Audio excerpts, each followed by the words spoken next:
Just for formality's sake, I'll say thank you for a kind introduction. Now I have to live up to it. I'm not a ballerina, so don't expect anything in terms of body language from me. But let me start with a confession. And the confession is this, that when Khalid asked me to translate, to review this book, I looked at the title and I was intimidated. I mean, religion, science, psychology, that is a very intimidating title. But then I thought, let me read the book at least. And when I read it, I realized that after the first few lines that Dr. Zubairi has written, that it was really elusive. It was the best example of हैं कवाकिब कुछ नजर आते हैं कुछ देते हैं धोखा ये बाजीगर खुला. So I found it quite deceptive in that respect, and I was not then afraid to venture into some sort of review of the book, because fear, as we all know, fear is just false evidence appearing real. And the title just appears to be intimidating, but it is not. It's a story of two teenage friends, two grade 6, grade 7, grade 8, 9, 10 friends who parted their ways and then reunited 40 years ago, after 40 years. In the meantime, their lives have changed. Their friendship encompasses more than half a century. ये 19 सदी का किस्सा है, 2-4 बरस की बात नहीं. So that encouraged me, and then I started to read the book and compare the two authors and realized that their comparison is really not justified. They're very different people. Khalid, as usual, is daring, is hilarious on many occasions, and doesn't shy away being self-deprecating. Dr. Zubairi is serious, scholarly, but at the same time very passionate about things he believes in. And what I was surprised was that he is really not afraid challenging the quote-unquote his liberal critics who may otherwise put other people to shame almost with their backwardness and all that, but he takes a stand, and a very passionate stand and a very rational stand. That I thought was something that was very rare in this book. The comparison of the two in terms of how they measure against each other is really unfair. It is almost like, I'm going back in history, it's almost like a match between Muhammad Ali and Inoki. Nothing in common, totally different standards. So true. In their own way, they have said things which have nothing in common, and yet both of them have taken the book along. And the title, although the title says religion, science, and psychology, but when you read the book, the title could have been the 3 other segments. Organically, your book, Dr. Zubairi and Khalid, is divided into 3 segments that I could see. One is autobiographical almost, the histories. You go a long way with each other. And in that you have told your stories. You have given a voice to the events that had happened 40 years ago.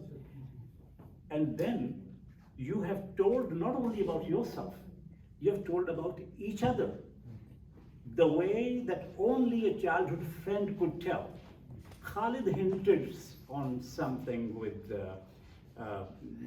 ultrasound and all that. I won't go into that. What I found most amazing, and again, only a childhood friend could tell that, because when we look at Khalid, he is nowhere near that person that Dr. Zubairi portrays. There was a time, Zubairi says, when Khalid used to pray 5 times a day. I thought about it, and the picture of Khalid praying 5 times a day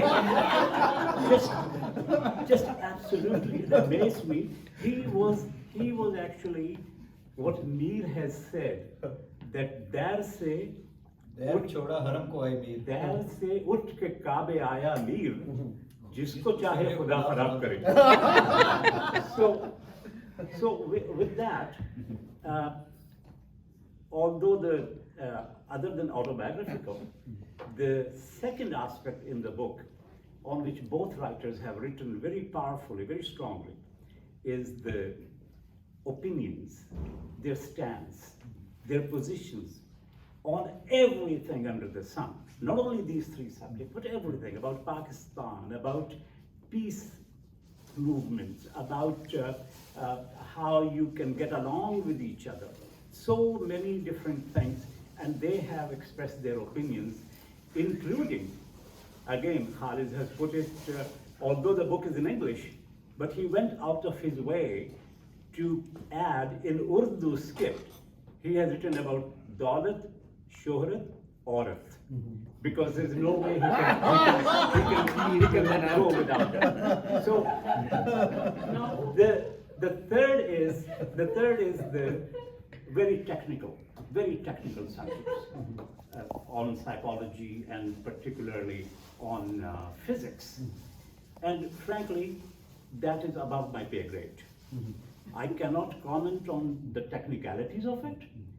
What I can tell you is that when you read them, sometime his theory of quantum optics, which is, for me, it is all Greek, but the way he has explained, it is almost like you watching that movie, Theory of Everything, that you must have seen Stephen Hawking's, and after that you feel that you can at least not understand but appreciate mathematics and cosmology. Same way, he has made quantum optics sort of understandable to a point where you can appreciate it, if not actually analyze and understand it properly. For me, because Khalid asked me to review the book in general, any book has to have 3 E's in it. The E's that the book should have is it should engage, it should entertain, and it should educate. It is great if the book has all 3. It's okay if it has 2. It's still possible if it has at least 1. But if there is none of that, then it's useless to put pen to the paper. There's no point in doing it.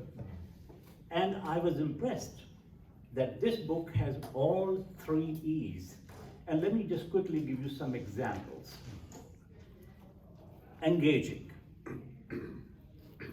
The moment you start to read the book, it almost starts with, in a mysterious way. Now, Dr. Zubairi's quote is that our friendship goes beyond 50 years, but we don't really know each other. And that kind of mysterious for us, for the reader. How come you can be great friends, but really not know each other?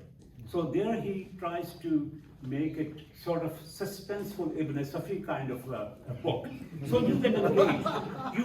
You can't then put the book aside and you say, well, okay, no, I don't want to read it. You are engaged, and that engagement means that now at least you're going to read that book. And same way, you really wonder where this 40 years then pass by. They lose track of each other, and you don't know where this bromance would be heading. And the engagement from Khalid's point of view comes when he talks about his father. His father, a Sufi, a teacher, a mystic, he actually impacted not only Khalid, but also Dr. Zubairi. And Khalid says in that book that his condition was such, so intense, that he knew either he's going to go to prison or he's going to end up in a mental asylum. Now, I know he didn't go to prison. About mental asylum, well, famine of the heart accepted. I think he didn't go there either. But I can move on to the third E, which is entertainment. And the book really entertains. It has anecdote after anecdote of funny stories, which both of them, they are actually, they're self-deprecating in many ways, but they have the guts to tell that story. I'll give you just one or two examples. Khalid Suhail, when he finished his medical studies, obviously the next step is to go as a resident, or at that time what used to be called a house officer's job. And some people here would know the Lady Reading Hospital in Peshawar. So he applies for, or he wants to go to the psychiatry department, which is not there. So he can't go there. Now guess what he chooses after that? He decides to go to gynecology, knowing that he is the only male there. Everybody else, the doctors, the staff, the patient, they're all female. And when some Pashtun women, and some people in the audience will know how traditional and how determined those Pashtun women can be, when some young women are hesitant to be examined by him, the head nurse tells them, "Sharma nahi, ye mard nahi hai, doctor hai."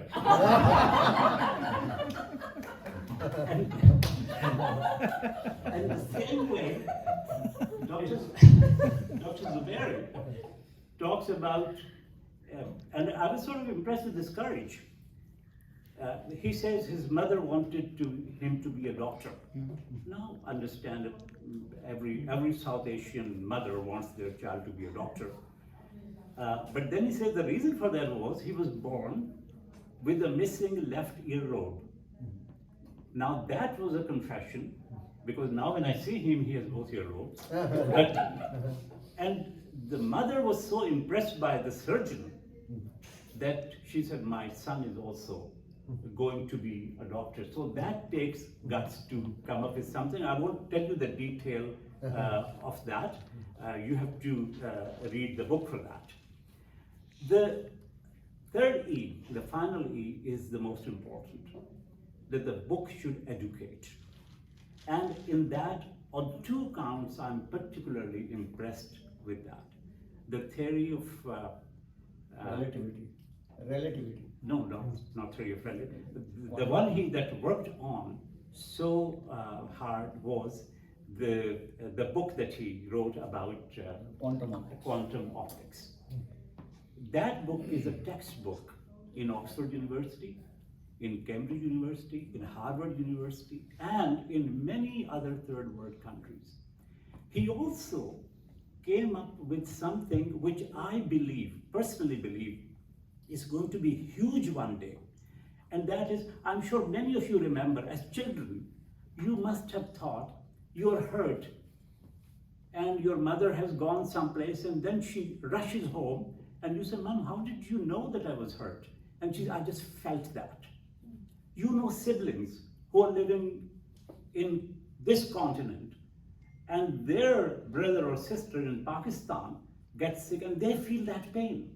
They suffer here. And you really wonder, how is that possible? There must be something that travels, because physical particle is essential for any kind of communication. Even frequency in its own way can be physical. And what I was most impressed was that he came up with a thesis, which, if it is taken, and he told me just now that it is being taken very seriously, if it develops into something concrete, it can really change the world like the smartphone has changed the world, like Steve Jobs has changed the world. Because what it says is that you can actually communicate without any physical particles present. That's amazing. But he did not just say it in very heavy duty kind of terminology. He gave the title to this thesis as the carrier pigeon who was not there. Now, when I read that thing, I realized that carrier pigeon in Pakistan and India particularly, and especially in Punjabi music, Vasta Rabda tu Jani Ve Kabutra, we have heard that song so many times. Now when we hear about that kabutar, we won't think of Musarat Nazir singing, dancing, we think of Dr. Zubairi. So it is, but it also educates in terms of the way they have explained education systems, the way they have explained technical stuff, the way they have talked about the problems facing Pakistan, facing the Muslim world, facing South Asia, facing humanity in general. So it is a very educational. But coming to religion, the segment that really interested me most was their segment on religion. Khalid has already mentioned something, Muharram and Ramadan, I won't go into that. But Khalid has a reputation of asking very direct and sometimes even very awkward questions. So he asked very directly. Sometimes people say, no, that one should not ask a question like that, but then it won't be Khalid. So he asked Dr. Zubairi if he believes in God. And the way Dr. Zubairi has carried it on, I was really impressed with that because he went all the way to Umar Khayyam, and you know that Umar Khayyam was no model for piety. Where Umar Khayyam said, Israri azal ra natudani unaman. Vi harf boimma natukhani unaman means that the secret of eternity, neither you know nor I know. This riddle, neither you have the key for that, nor I have the key for that. So anyone who tries to be a Mr. Know-All and tries to give you a certain answer that yes, God is there or God is not there, Dr. Zubairi says that it is almost the same thing, because when you say God is not there, you are committing the same error of certainty that an orthodox mullah would commit. And he also, in a very simple language, sometimes we struggle, we don't get words to express that, but he actually gives you the quotation that you can use in your discussions and in your arguments, that there's mystery, there's a need in a human being to believe in something more powerful, stronger, bigger than you are. And in that he's in good company, like Ghalib has said, Daro haram, aine takrar tamanna, bamandgi shauq tarashi hai panahi. We seek shelters. And we seek shelter sometimes even in humanism, even in atheism. An atheist can be as fundamentalist as a believer. And I think in that respect, the other question that I felt very uncomfortable with when Khalid asked him a direct question about Khatm Nabuwwat, about why revelations were stopped. So other than believing in God, why were revelations stopped? And I think that question can not only be awkward, that can be dangerous. In a society, in a Muslim society in South Asia, particularly in Pakistan, that is the stuff that the fatwas for a blasphemy are made of. And yet, I was so impressed with the answer that Dr. Zubair gave. He did not avoid the question. He very frankly admitted that, look, I'm a conformist. If you're born in a culture and you are not certain, you are 100% about one thing or the other, there's no harm in adapting the mores and folkways of that culture. So he said, I'm a conformist on the outside, but I'm a revolutionary on the inside, which means you can have your faith and you can still have your rationality. So he walks on a very tight rope between rationality and faith, and does it so successfully that the argument can be adapted by lots of people who are trying to meet this conclusion. I just very briefly would mention that Khalid Suhail also has talked about God, but in his own way. He mentions that God did not create man in his image. It is man who created God in his image. And that observation is also revealing that, I'm surprised he has not yet claimed prophethood, although he has passed 40. I'll just, one more comment about the style of the book. I noticed that Dr. Zubairi has allowed some bitterness to creep into his writing in one area, and justifiably so. And that bitterness comes from his experience in Pakistan. When his family was deciding whether to go to Pakistan or continue to teach in the United States, they decided to go to Pakistan. And there they were confronted with that dirty politics. That is almost a guarantee that anyone who sincerely wants to be of service will be rebuffed. How many of us know that we have tried to go back to be of some service, but our efforts were sabotaged because people did not want you there?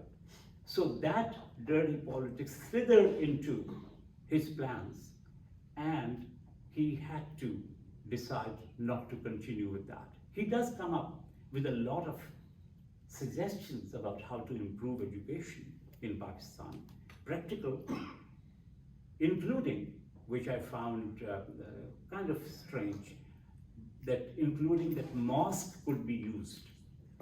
Mosque could be used as a school between Fajr and Zohar prayers. My only concern, Dr. Zubairi, is that I don't expect any enlightenment coming from the mosque. As a Sufi, Punjabi Sufi had said, "Makkiyon kadi khair di khabar nahi." So, in the end, I would just say that, like Uzma had mentioned, that you are into letterbazi. So, the book you have written about quantum optics, I don't think you need to write anything more to be recognized as a scientist, as a scholar, but on religion, social issues, this is your first book. And knowing Khalid, I can guarantee it's not going to be the last. So we will be looking forward to the sequel. The only thing that I want to finish on is that, for me, utility and usefulness is very important. Any book that is written for no purpose, just for art's sake, I belong to the tribe which says, no, there has to be some purpose. And in this book, I found that it has that purpose.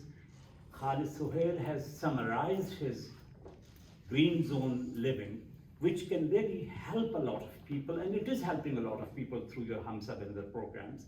Dr. Zubairi has also talked about how the improvement can take place in our education. So you have tried to serve humanity, and to be a humanist, the criteria to be a good humanist is to be a good human being and serve that humanity, insan ki khidmat, which in your own ways you have agreed with Iqbal, खुदा के बंदे तो हैं हजारों, बनों में फिरते हैं मारे मारे, मैं उसका बंदा बनूंगा जिसको खुदा के बंदों से प्यार होगा। Thank you.